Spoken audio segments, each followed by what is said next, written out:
Student 27 फरवरी class 12 physics यानी कि भौतिक विज्ञान का एक वायरल पेपर बहुत ज्यादा मैंने ढूंढा है भैया, तब जाकर ये पेपर मुझे मिला है। तो अगर आप भी 27 फरवरी को क्लास 12 फिजिक्स का पेपर देने जा रहे हो ना, तो बस ये एक वीडियो लास्ट तक देख लेना। मैं गारंटी लेता हूं भैया 100% यही पेपर इस बार छपेगा 27 फरवरी को। ठीक है, जैसे ही मुझे पता चला भैया 27 फरवरी को एग्जाम है, मैंने ये पेपर एक गेस पेपर आपके लिए मैं लेकर आया हूं। बस ये पेपर पूरा सॉल्व कर लेना, 70 में 70 नंबर लेकर आओगे। और इस पेपर का मैं पूरा सॉल्यूशन भी दूंगा। ये देखो भैया, अगर पेपर मैं लेकर आया हूं तो सॉल्यूशन कौन देगा? पूरा सॉल्यूशन मैं लेकर आया हूं इस पेपर का। तो बस इस वीडियो को लास्ट तक देख लो, ये गारंटी वाला वीडियो है मेरे भाई। लेकिन आपको इस वीडियो को लास्ट तक देखना होगा, एक एक मिनट तक। और वीडियो को लाइक कर देना, चैनल को सब्सक्राइब कर लेना। नहीं देखोगे तो इसमें तेरा घाटा मेरा कुछ नहीं जाता। तो देखो यहां पे आपको अपना रोल नंबर डाल देना, यहां पर जो भी आपका नाम हो भैया ऐसे करके ऐसे लिख देना। ठीक है, 2026 भौतिक विज्ञान का ये पेपर है। इधर पेपर कोड दिया गया है, समय 3 घंटे 15 मिनट, पूर्णांक 70 नंबर का। ठीक है, एक एक क्वेश्चन को समझ लो, इसका एक एक क्वेश्चन रामबाण इलाज है भैया। कुछ 15 मिनट आपको क्वेश्चन पेपर पढ़ना है, ये नोट दिया गया निर्देश में कि इस प्रश्न पत्र में 5 खंड हैं। खंड आ, बा, सा, दा और या। खंड आ बहुविकल्पीय प्रश्न होगा, एक एक नंबर वाला। खंड बा अति लघुत्तरीय प्रश्न होगा, एक एक नंबर वाला। खंड सा लघुत्तरीय प्रश्न होगा, 2 नंबर वाला। खंड दा लघुत्तरीय प्रश्न होगा, 3 नंबर वाला। और खंड या विस्तृतरीय प्रश्न है 5 नंबर वाला। ठीक है, तो चलिए वीडियो को स्टार्ट करते हैं। वीडियो को लाइक करना, फटाफट चैनल को सब्सक्राइब कर लेना। जितना लाइक आएगा उतनी जल्दी भाई मैं आपको वीडियोस प्रोवाइड कराऊंगा। खंड आ है बहुविकल्पीय प्रश्न, 6 क्वेश्चन, एक एक नंबर के 6 नंबर, बिल्कुल सिंपल सा है। ठीक है, चलो क्वेश्चन देखो, का वाला क्वेश्चन है। देखो फर्स्ट, इस प्रश्न पत्र के प्रत्येक खंड में 4 विकल्प दिए गए हैं, सही विकल्प चुनकर उसे अपनी उत्तर पुस्तिका में लिखिए। अरे भैया 4 ही तो ऑप्शन दिए जाएंगे। जैसे का वाला है, देखो, एक बेलनाकार चालक की प्रतिरोधकता एवं विशिष्ट चालकता का गुणनफल निर्भर करता है। एक बेलनाकार चालक की जो प्रतिरोधकता है, विशिष्ट प्रतिरोध अथवा प्रतिरोधकता रो, और विशिष्ट चालकता उसका जो सिग्मा है, इसका गुणनफल किस पर निर्भर करता है? फर्स्ट है तापक्रम पर, सेकंड है पदार्थ पर, थर्ड है अनुप्रस्थ परिच्छेद क्षेत्रफल पर, फोर्थ है इनमें से कोई नहीं। भाई इनमें से वो किसी पर निर्भर नहीं करता। चौथा ऑप्शन बिल्कुल सही है। ये क्वेश्चन कुछ ट्रेंड में चल रहा है भैया, कुछ इस टाइप के क्वेश्चन आपने देखा होगा। देखो निम्न प्रश्न में अभिकथन ए के कथन के बाद कारण आर का कथन दिया गया है, सही विकल्प चुने। जैसे आपको एक अभिकथन दिया गया है, एक कारण दिया गया है। ठीक है, अभिकथन ए है, कारण आर है। दोनों को पहले पढ़ो। अभिकथन ए है कि लेंज का नियम ऊर्जा संरक्षण के नियम का परिणाम है। कारण है कि एक आदर्श प्रेरक में कोई शक्ति हान नहीं होती। अब भैया इसमें कौन सा सत्य है, कौन सा असत्य है, ये सब आपको बताना है। ऐसा क्वेश्चन अब भैया ट्रेंड में चल रहा है। आपने मॉडल पेपर देखा होगा बोर्ड का, तो उसमें ऐसा क्वेश्चन था। देखो फर्स्ट ऑप्शन है अभिकथन ए और कारण दोनों सत्य हैं, और कारण आर अभिकथन ए की सही व्याख्या है। मतलब ये दोनों सही हैं और कारण आर ए की सही व्याख्या है। दूसरा है अभिकथन ए और कारण आर दोनों सत्य हैं, लेकिन कारण आर अभिकथन ए की सही व्याख्या नहीं है। तीसरा है अभिकथन ए सत्य है लेकिन कारण आर असत्य है। चौथा है अभिकथन ए और कारण दोनों असत्य हैं। भैया राइट आंसर होगा दूसरा। देखो आपका अभिकथन ए और कारण आर दोनों सही हैं, दोनों सही हैं, लेकिन कारण आर जो है वो अभिकथन ए की सही व्याख्या नहीं है। बस यही आपको सही ऑप्शन लिखना है। भैया अगर आपको सारे सब्जेक्ट के इंपॉर्टेंट क्वेश्चन का नोट्स चाहिए, पेपर चाहिए, वो भी व्हाट्सएप पे, वीडियो चाहिए व्हाट्सएप पे, तो ये मेरा नंबर है, आप कांटेक्ट करना भाई। मैं आपको पूरी जानकारी दे दूंगा, कैसे आपको नोट्स मिलेगा, कैसे वीडियो मिलेगा, कैसे पेपर मिलेगा। तो ये मेरा नंबर है, कांटेक्ट करना मैसेज या कॉल करके। ठीक है, हम तैयार हैं। गा, न्यूनतम आवृत्ति की विद्युत चुंबकीय तरंग है। बताओ इसमें से कौन सी विद्युत चुंबकीय तरंग है जिसकी आवृत्ति न्यूनतम होती है? पराबैंगनी किरणें, एक्स किरणें, गामा किरणें, माइक्रो तरंगे। तो इसका राइट आंसर होगा बच्चों माइक्रो तरंगे। देखो न्यूनतम आवृत्ति को जो विद्युत चुंबकीय तरंग है ना वो माइक्रो तरंगे है। चौथा ऑप्शन आंख बंद करके टिक कर दो। चलो, घा, प्रिज्म से गुजरने पर निम्नलिखित में से किस रंग के प्रकाश का विचलन अधिकतम व न्यूनतम होगा? बताओ प्रिज्म से गुजरने पर इनमें से किस रंग के प्रकाश का विचलन जो है अधिकतम और न्यूनतम होगा? अधिकतम वाला पहले दिया गया, न्यूनतम वाला बाद में। तो फर्स्ट ऑप्शन आपका है लाल तथा बैगनी रंग, सेकंड है बैगनी तथा लाल रंग, थर्ड है नीला तथा पीला रंग, फोर्थ है हरा और सफेद रंग। तो भैया दूसरा ऑप्शन बिल्कुल सही होगा। ठीक है, बैगनी तथा लाल रंग। प्रिज्म से गुजरने पर बैगनी रंग का जो विचलन है वो अधिकतम होगा और लाल रंग का न्यूनतम होगा। तो दूसरा ऑप्शन सही है। अंगा नंबर, आइंस्टीन के प्रकाश वैद्युत समीकरण में निम्नलिखित किस संरक्षण के नियम का पालन होता है? यानी कि आइंस्टीन का जो प्रकाश विद्युत समीकरण है ना उसमें किस संरक्षण के नियम का पालन होता है? आवेश संरक्षण, द्रव्यमान संवेग या ऊर्जा? तो इसका राइट आंसर होगा ऊर्जा संरक्षण। आइंस्टीन के प्रकाश विद्युत समीकरण में ऊर्जा संरक्षण के नियम का पालन होता है। चौथा ऑप्शन बिल्कुल सही है। देखो इसमें क्वेश्चन एक एक को समझना होगा। वैसे फिजिक्स के मैंने 55 या 50 बहुविकल्पीय प्रश्न एक ही वीडियो में बता रखा है मैंने। आप लोग सर्च करना class 12 physics important objective question Shubham lecturer, video मिल जाएगा, जाकर उसको जरूर देख लेना मेरे हिसाब से। ठीक है, चलो लास्ट क्वेश्चन ऑब्जेक्टिव बहुविकल्पीय प्रश्नों में है, शुद्ध अर्धचालक को अपमिश्रित करने पर उसकी चालकता बढ़ जाती है, घट जाती है, वही रहती है या शून्य हो जाती है? तो इसका राइट आंसर होगा बढ़ जाती है। शुद्ध अर्धचालक को अपमिश्रित करने पर उसकी जो चालकता है वो बढ़ जाती है। बस हो गया। चलो भैया 6 क्वेश्चन, एक एक नंबर के 6 नंबर। लेकिन मैंने कहा था ना अभी तो पार्टी शुरू हुई है। चलो खंड बा पे चलते हैं। अत लघुत्तरीय प्रश्न होगा एक एक नंबर का 6 क्वेश्चन, एक एक नंबर 6 नंबर।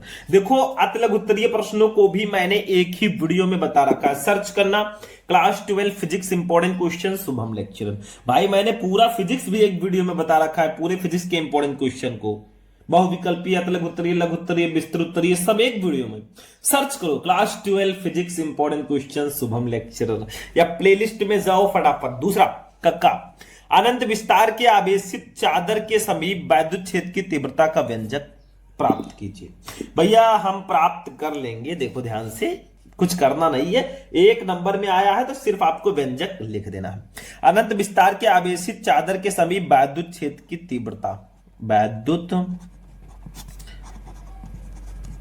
क्षेत्र की तीव्रता, ठीक है, इक्वल टू हमारा होता है सिग्मा पान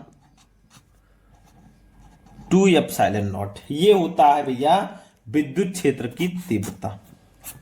ठीक है, अब आप कुछ बच्चे कहेंगे सर जी सिग्मा क्या है, एप्सिलॉन नॉट क्या है? तो बिल्कुल बताएंगे। सिग्मा है आवेश का पृष्ठ घनत्व, आवेश का पृष्ठ घनत्व। अब कुछ बच्चे कहेंगे सर जी यहां पे एप्सिलॉन नॉट क्या है? तो ये है बच्चों निर्वात की विद्युतशीलता, निर्वात की विद्युतशीलता। ओके, तो ये आपका हो गया भैया, बस का वाला क्वेश्चन भी कंप्लीट हो चुका है। विद्युत क्षेत्र की तीव्रता, अनंत विस्तार के आवेशित चादर के समीप विद्युत क्षेत्र की तीव्रता का व्यंजक होगा इक्वल टू सिग्मा पान 2 एप्सिलॉन नॉट। सिग्मा है आवेश का पृष्ठ घनत्व, एप्सिलॉन नॉट है निर्वात की विद्युतशीलता। चलो अगला क्वेश्चन देख लो, इसको हटाओ, दूसरा देखो खा वाला। एक फैराडे विद्युत धारिता वाले गोलीय चालक की त्रिज्या ज्ञात कीजिए। मतलब विद्युत धारिता जो है बच्चों एक फैराडे, एक फैरड है, मतलब ये हुआ। ठीक है, तो इसमें कुछ करना नहीं है भाई। हलवा हलवा सुने आप लोग, सी की वैल्यू दी गई है हमें 1 फैरड, 1 फैरड। ठीक है, हमें निकालना है त्रिज्या आर निकालनी है। तो एक फॉर्मूला होता है भैया, वो होता है C इक्वल टू विलगित गोलीय चालक की धारिता C इक्वल टू 4πε0r। अब अगर हमें R निकालना है, इस वाले फॉर्मूले को हाईलाइट कर दीजिए, कुछ है नहीं। अगर हमें R निकालना है तो ये हो जाएगा C/4πε0। इसको हम लिख सकते हैं 1/4πε0 इंटू C लिख सकते हैं। अब 1/4πε0 की वैल्यू तो आपको पता ही होगी कितनी होती है, 9 गुणे 10 के पावर 9 और गुणे C की वैल्यू है 1। तो भैया सिंपल है, हमारा R जो आया वो आ गया है 9 गुणे 10 के पावर 9 और मीटर। एक नंबर में इतना ही मिलेगा और इसमें कुछ था नहीं, बिल्कुल हलवा था। ये देखो R इक्वल टू 9 गुणे 10 की पावर 9 मीटर आ गया। गा वाला क्वेश्चन देखते हैं। चुंबकीय फ्लक्स से आप क्या समझते हैं, एक एक नंबर का आता है तो चुंबकीय फ्लक्स की परिभाषा लिख दो। बहुत है भैया, कुछ करना नहीं है, ठीक है। देखो चुंबकीय फ्लक्स से आप क्या समझते हैं। तो चुंबकीय फ्लक्स एक समान चुंबकीय क्षेत्र में स्थित किसी पृष्ठ से लंबवत गुजरने वाली चुंबकीय बल रेखाओं की कुल संख्या को चुंबकीय फ्लक्स कहते हैं। जैसे किसी पृष्ठ से अभिलंबवत गुजरने वाली विद्युत बल रेखाओं की संख्या को विद्युत फ्लक्स बोलते थे ना, वैसे अभिलंबवत गुजरने वाली चुंबकीय बल रेखाओं की संख्या को चुंबकीय फ्लक्स बोलेंगे।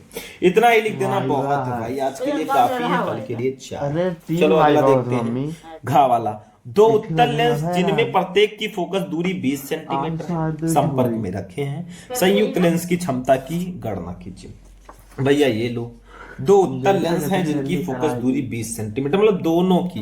तो F1 की वैल्यू F2 की वैल्यू दोनों बराबर है और दोनों है बच्चों 20 सेंटीमीटर, ठीक है। संपर्क में रखे हैं, संयुक्त लेंस की क्षमता निकालनी। तो संयुक्त लेंस की क्षमता अगर निकालनी है ना तो पहले एक एक लेंस की क्षमता निकाल लो।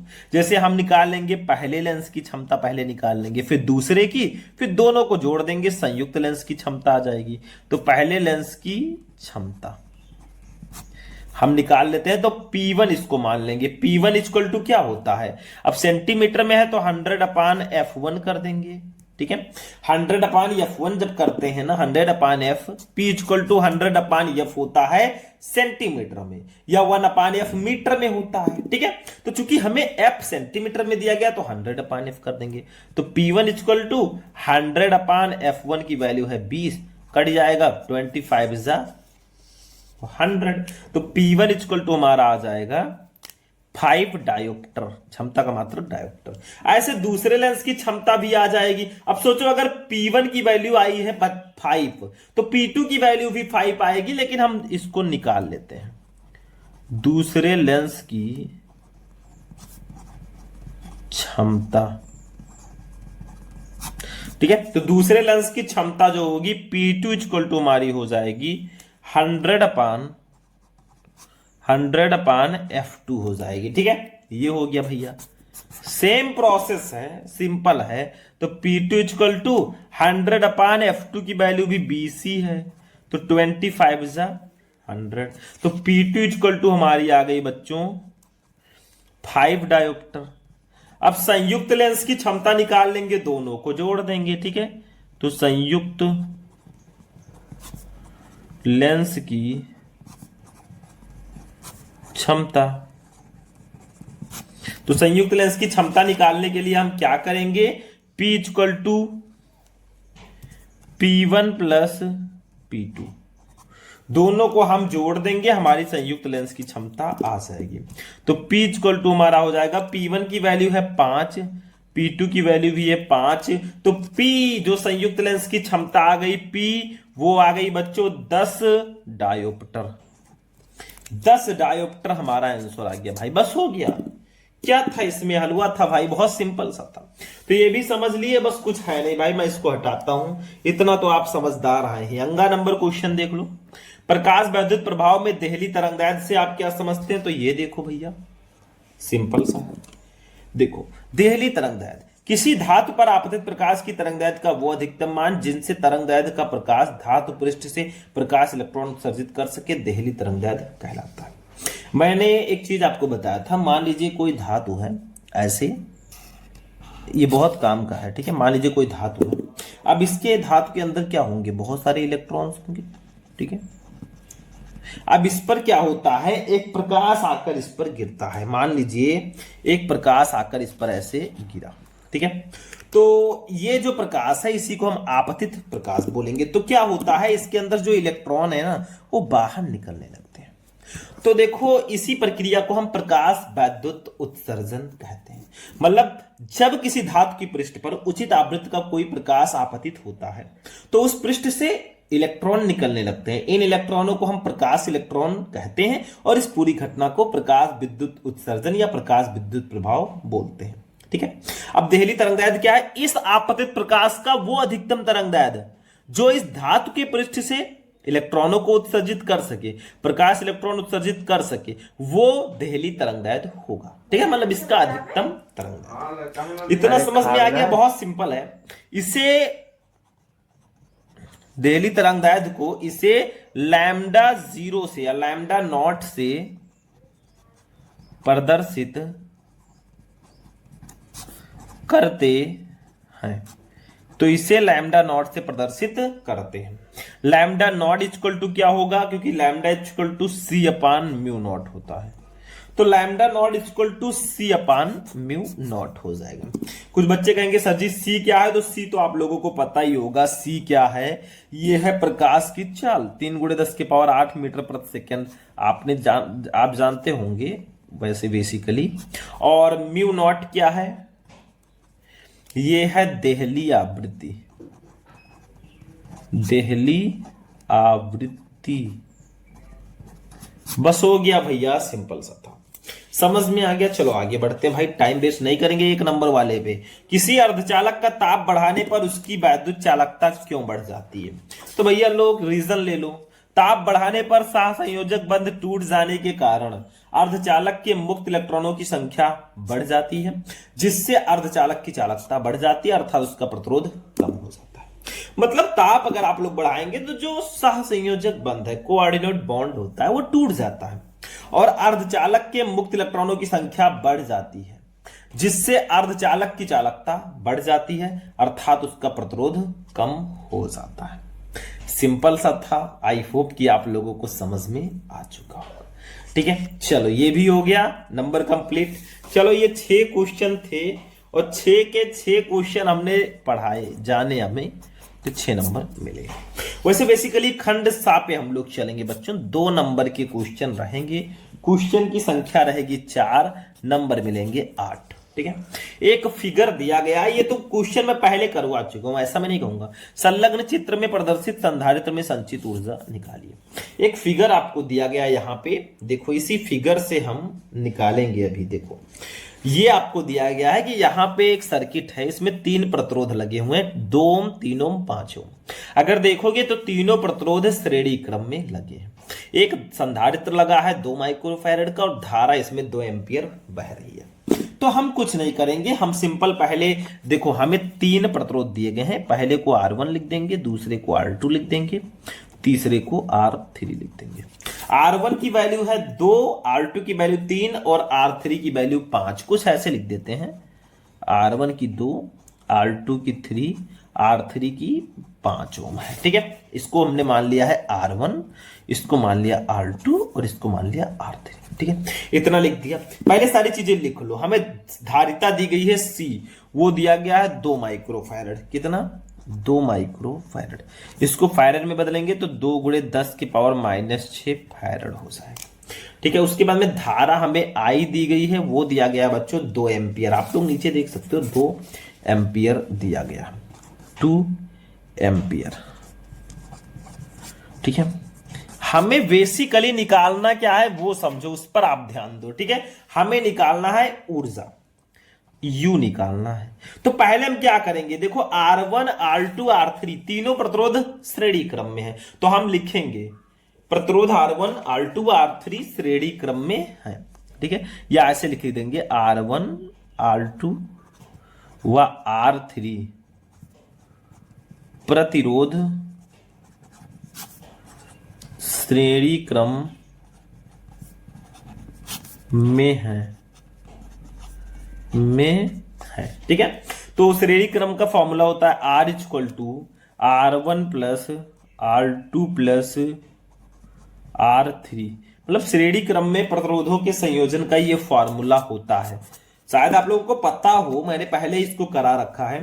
तो R इक्वल टू हमारा हो जाएगा, देखो R1 की वैल्यू 2 ओम है, ऊपर देखो R2 की 3, R3 की 5, तो 2 प्लस 3 प्लस 5 कितना हुआ, कितना हो जाएगा 10 होगा, 5 3 2 5 5 10 ओम हो जाएगा।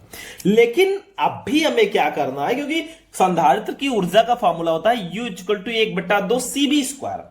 तो हमें C तो पता है लेकिन V नहीं पता है, तो हमें V कैसे निकालेंगे, ओम के नियम से। देखो R हमें पता चल गया, I पता चल गया, तो V इक्वल टू IR होता है। तो हम लिखेंगे संधारित्र के सिरों पर विभवांतर, संधारित्र के सिरों पर विभवांतर, विभवांतर, ठीक है। तो विभवांतर होता है V इक्वल टू IR, ओम के नियम से अगर समझो तो V इक्वल टू IR होता है। अब यहां से हम V इक्वल टू निकाल लेंगे, I की वैल्यू है 2, R की वैल्यू है 10, तो V की वैल्यू जो हमारी आ, इसके लिए एक एक्सटर्नल पेज की हमें आवश्यकता होगी भाई, ढूंढना पड़ रहा है, ठीक है। फिर हम निकाल लेंगे स्थितिज ऊर्जा को, ठीक है। तो ध्यान से समझो, बस देखो ध्यान से। अब हम यहां से निकाल लेंगे स्थितिज ऊर्जा यानी कि ऊर्जा। तो संधारित्र में संचित ऊर्जा, ऐसे हेडिंग डालेंगे छोटा सा, संधारित्र में संचित ऊर्जा, ठीक है, ये होता है U इक्वल टू 1/2 CV²। ये संधारित्रों में संचित ऊर्जा का फॉर्मूला होता है। तो U इक्वल टू हमारा हो जाएगा 1/2 गुणे C की वैल्यू हमारी ऊपर दी गई है 2 गुणे 10 की पावर -6, वो देखो मैंने दिखा दिया, शायद आप लोगों ने देख लिया होगा। तो 2 गुणे 10 की पावर -6 V² है, V की वैल्यू 20 है। अब 20 का स्क्वायर करोगे तो 2 बार लिख दो, 20 गुणे 20, 2 से 2 कैंसिल हो जाएगा। ये हमारा आ जाएगा U इक्वल टू 20 का 20 से गुणा करोगे 400 आ जाएगा, गुणे 10 की पावर -6 हो जाएगा। तो U इक्वल टू हमारा हो जाएगा, देखो 4 गुणे 400 को लिख सकते हैं 4 गुणे 10 की पावर 2 गुणे 10 की पावर -6 हो जाएगा, ठीक है। अब देखो U इक्वल टू हमारा आ गया 4 गुणे 10 के पावर 2 में से 6 जाएगा तो -4 जूल बच जाएगा, -4 बचेगा, और यही हमारा आंसर हो जाएगा, यही ऊर्जा हो जाएगी संधारित्र में संचित ऊर्जा। समझ में आ गया, ये फॉर्मूला याद रखो, बाकी सब इजी है भाई, मेरे हिसाब से सब एकदम इजी वास है। चलो ये भी हो गया। अगले क्वेश्चन पे हम लोग चलेंगे। अभी तो मापी है मुट्ठी भर जमी हमने, भाई अभी तो सारा आसमान बाकी है। चलो ये वाला क्वेश्चन देख लो, खा वाला, ये मैं पहले भी आपको बता चुका हूं। एक ही स्थान पर लगाए गए 5 गुणे 10 की पावर 4 वोल्ट प्रति मीटर के वैद्युत क्षेत्र और 5 गुणे 10 की पावर -2 वेबर प्रति मीटर स्क्वायर के चुंबकीय क्षेत्र से इलेक्ट्रॉन बिना विचलित हुए गुजर जाता है। इलेक्ट्रॉन के वेग की गणना करो। बहुत ईजी है भाई, बहुत ज्यादा इसको इजी मैं बोलता हूं और मैं करवा भी दूंगा। देखो हमें यहां पे वोल्ट प्रति मीटर वैद्युत क्षेत्र की तीव्रता दी गई है E, ये दिया गया है 5 गुणे 10 के पावर 4 वोल्ट प्रति मीटर। फिर हमें दिया गया है चुंबकीय क्षेत्र, यानी कि चुंबकीय क्षेत्र की तीव्रता V दी गई है, ये दिया गया है 5 गुणे 10 की पावर -2 वेबर प्रति मीटर स्क्वायर। हमें निकालना है वेग V, हमें निकालना है। चलो भैया सिंपल सा है, वेग V इक्वल टू हमारा फॉर्मूला होता है E/V, E/V इसका फॉर्मूला होता है V इक्वल टू E/V। तो देखो ध्यान से, V इक्वल टू हमारा हो जाएगा, E की वैल्यू है 5 गुणे 10 के पावर 4 और B की वैल्यू है 5 गुणे 10 के पावर -2। ये कटे दोनों, अब देखो -2 वाला ऊपर चला जाएगा, तो V इक्वल टू हमारा हो जाएगा 10 के पावर 4 गुणे 10 के पावर 2। तो V इक्वल टू हमारा हो जाएगा, देखो ध्यान से, 4 और 2 जुड़ जाएंगे तो 10 के पावर 6 मीटर पर सेकेंड। बस यही आंसर भाई, यही आंसर हो गया, काम खत्म, बस हो गया। 2 नंबर यहां पर भी फिक्स हो गया। बस फॉर्मूला समझ लो, और जितना इजी मैं आसान तरीके से स्लोली बता रहा हूं ना, आपको समझ में आ जाएगा। गा वाला, किसी प्रिज्म का अपवर्तन कोण ए का अपवर्तनांक कॉट ए बाई 2 है, न्यूनतम विचलन कोण का मान ज्ञात कीजिए। भाई ये वाला जो क्वेश्चन है ना 2 पेज में लगेगा, अभी देखना। तो हमें अपवर्तनांक n की वैल्यू जो दी गई है वो देखो, किसी प्रिज्म का अपवर्तन कोण a, ये तो ये होता ही है। अपवर्तनांक n की वैल्यू जो दी गई है वो cot a बाई 2 दिया गया। सोचो cot a बाई 2। अब हमें निकालना है न्यूनतम विचलन कोण, यानी कि डेल m की वैल्यू हमें निकालनी है। तो भैया न्यूनतम विचलन कोण या अल्पतम विचलन कोण की वैल्यू देखो कुछ इस टाइप से निकालेंगे। एक फॉर्मूला होता है अपवर्तनांक का, n equal to sine A plus del M upon 2 upon sine A upon 2। ये फॉर्मूला होता है किसका? अपवर्तनांक का। ठीक है, शायद आप लोगों को भली भांति पता हो ये फॉर्मूला। अब n की वैल्यू तो हमें cot a बाई 2 दिया गया भैया, तो इसको लिख देंगे cot a by 2 equal to हमारा, बाकी अभी हम ऐसे उतार देंगे same to same, sine a plus del M upon 2 upon sine a by 2। अब चूंकि आपने पढ़ा होगा कॉट इक्वल टू क्या होता है? Cos upon sine. अब कॉट चूंकि ऐसे लिखेंगे, चूंकि cot A by 2 equal to हम लिख सकते हैं, क्या लिख सकते हैं? इसके जगह पर हम लिख सकते हैं cos A by 2 upon sine A by 2। हम इसके जगह पर ये लिख सकते हैं, मतलब कॉट ए बाई 2 के जगह पर हम लिख सकते हैं cos A by 2 upon sine A by 2। तो अब हम अगर इस कॉट, देखो इसको ऐसे दे देंगे cot A by 2, cot A by 2 के जगह पर अगर हम लिख दें cos A by 2 upon sine A by 2, तो हमारा हो जाएगा, बाकी साइड में आपका है sign A plus del M upon 2 upon sine A upon 2। तो भैया यहां पे कटिंग होगा, आप देखो साइन ए बाई 2 से साइन ए बाई 2 कैंसिल हो जाएगा, तो हमारा यहां पे बचेगा cos A by 2 equal to sine A plus del M upon 2। इतना हो गया, समझ में आ रहा है? समझो, बहुत इजी है ये न्यूमेरिकल जो है ना, बस इसमें कुछ जगह पे वैल्यूज रखनी है, बाकी इसमें कुछ है ही नहीं मेरे हिसाब से। ठीक है, अब देखो यहां पे आपका ये तो आ गया, चलो मैं थोड़ा नीचे सॉल्व कराता हूं, इसको ऊपर ले जाता हूं। देखो cos A by 2 equal to sine A plus del M by 2 आपका आ चुका है।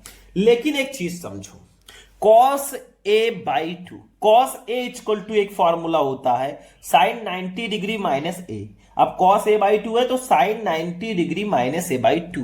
देखो चूंकि आप लिख सकते हैं, चूंकि cos A by 2 equal to हम लिख सकते हैं sine 90 degree minus A by 2, इसको लिख सकते हैं। ठीक है, कॉस ए बाई 2 के जगह पे, तो हम क्या करेंगे, इस कॉस ए बाई 2 के जगह पे लिख देंगे साइन 90 डिग्री, ऐसे ब्रेकर में 90 degree minus A upon 2 equal to हमारा हो जाएगा, ये लिख देना sine A plus del M by 2। अब देखो यहां पे भी साइन से साइन कैंसिल हो जाएगा, देखो इससे ये कैंसिल हो चुका है। अब हम आगे का प्रोसेस लगाते हैं और इन भाई साहब को हम हटाते हैं। ठीक है, ध्यान से समझो, यहां पे आपका आ गया 90 degree minus A by 2 equal to A plus del M by 2 आ गया। ठीक है, अब देखो हम ये एलसीएम ले लेंगे, इसके नीचे देखो ये हो जाएगा 1 2 जा 2 और 2 का 90 डिग्री से करेंगे तो 180 डिग्री माइनस ए।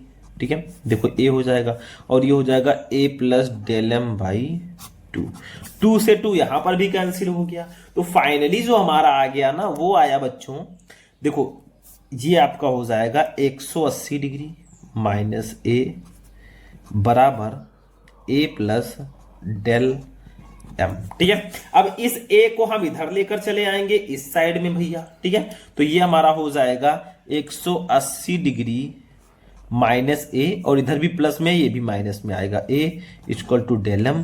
तो 180 डिग्री माइनस 2a, देखो माइनस माइनस प्लस हो जाएगा, ए और ए जुड़ जाएगा, 180 डिग्री माइनस 2a हो जाएगा बराबर डेल एम। और यही हमारा आंसर होगा, डेल एम इक्वल टू आ गया 180 डिग्री माइनस 2a। यही आंसर होगा भैया, यही हमारा आंसर हो जाएगा। ऐसा मत सोचो कि अंकों में ही आएगा 10 डिग्री 20 डिग्री, नहीं, ये हमारा ऐसा ही आंसर आता है। ठीक है, समझ में आ गया? ये सीक्वेंस मुझे लगता है आपको समझ में आ चुका होगा, नहीं आया है तो मैं एक बार फिर से समझाऊंगा क्योंकि ये न्यूमेरिकल इंपॉर्टेंट है। देखो अपूर्णांक की वैल्यू cot a by 2 थी, हमने अपूर्णांक की जगह पर cot a by 2 लिखा और ये फॉर्मूला लगा sin a plus del m by 2 upon sin a by 2। चूंकि cot a by 2 equal to cos a by 2 upon sin a by 2 होता है, तो cot a by 2 की जगह पर हमने लिख दिया cos a by 2 upon sin a by 2 equal to sin a plus del m by 2 upon sin a by 2। ये कैंसिल हो गया sin a by 2 आपस में, तो बचा हमारा cos a by 2 equal to sin a plus del m by 2। अब क्या करेंगे, देखो एक चीज समझो, cos a by 2 को हम लिख सकते हैं sin 90 degree minus A by 2, तो हमने लिख दिया sin 90 degree minus A by 2 equal to sin a plus del m by 2। Sine से sine cancel, 90 degree minus A by 2 equal to a plus del m by 2।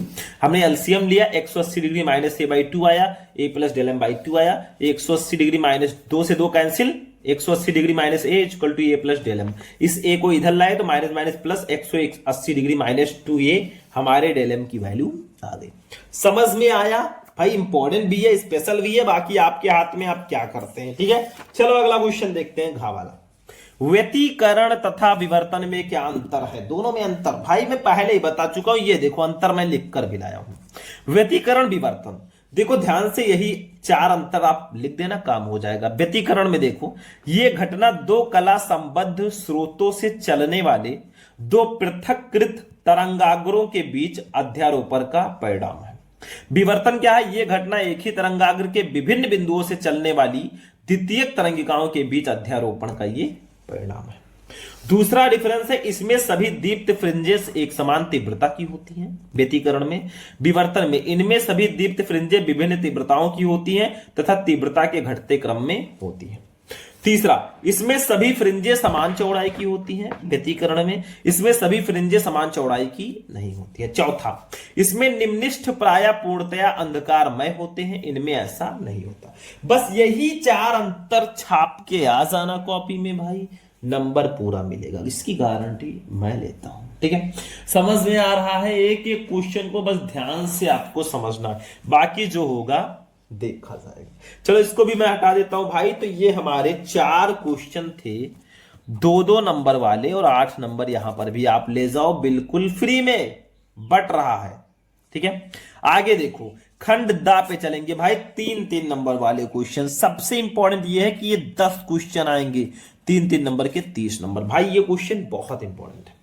देखो अलग अलग videos में मैंने इसका आंसर आपको बताया है, जितने भी क्वेश्चन मैं बताऊंगा ना खंड दा में, इनका आंसर मैंने अलग अलग वीडियोस में बताया है। आप लोग इंपॉर्टेंट क्वेश्चन वाले प्लेलिस्ट में चले जाना, वहीं पे आपको इन सब का आंसर मिल जाएगा। देखो चौथे का किसी चालक में प्रवाहित धारा तथा इसमें मुक्त इलेक्ट्रॉनों के अपवाह वेग या अनुगमन वेग में संबंध स्थापित करो। 3 नंबर ये मैं पहले करवा चुका। देखो अब मैं आपको सारे क्वेश्चन का आंसर नहीं बताऊंगा, अब आपको प्लेलिस्ट में जाना है, फिजिक्स वाले इंपॉर्टेंट क्वेश्चन